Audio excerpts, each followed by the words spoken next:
আমার নাম ডক্টর বিকে Ghosh, orthopaedic surgeon.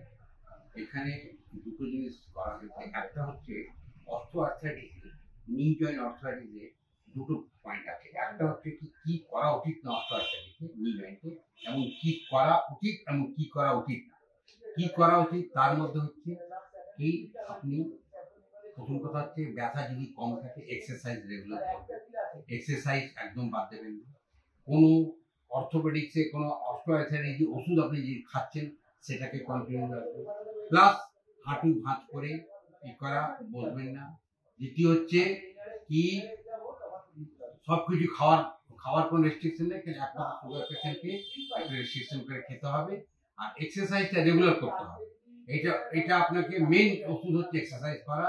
আর যে কোনো গ্লুকোসামাইন প্রোডাক্ট যে হোক, কোনো কোম্পানির হোক, আমাদের এই কোম্পানি আছে, এটাতেও খেলে পরে সুস্থ থাকবে, হাড় শক্ত হবে, হাড়ের মধ্যে যে ডিজেনারেশনগুলো আছে সেগুলো ঠিক হবে, প্লাস হাড়ের মধ্যে একটা জোর আসবে। এই হচ্ছে। আর কি করা উচিত না, এইটাতে হচ্ছে কি করা উচিত না। অস্টিওআর্থ্রাইটিস পেশেন্টের দুটো হাঁটুর ব্যাপারে বলা হচ্ছে কি আপনি স্কোয়াট করে, মানে হাঁটু ভাঁজ করে বসবেন না, নাম্বার ওয়ান। পা ছড়িয়ে বসবেন, সিঁড়ি দিয়ে ওঠা নামাটা আস্তে আস্তে করতে হবে। আর যখনই আপনি কোথাও যাবেন, কোথাও বেড়াতে যাবেন, কোথাও অনুষ্ঠানে কোথাও যাবেন, যদি বেশি প্রবলেম হয় তো নি ক্যাপটা ব্যবহার করবেন, তাতে আপনাকে অনেক প্রোটেক্ট করবে। আর দ্বিতীয় হচ্ছে কি সিঁড়ি দিয়ে ওঠা নামাটা আস্তে আস্তে করবেন, আস্তে আস্তে নামবেন। এই হলো।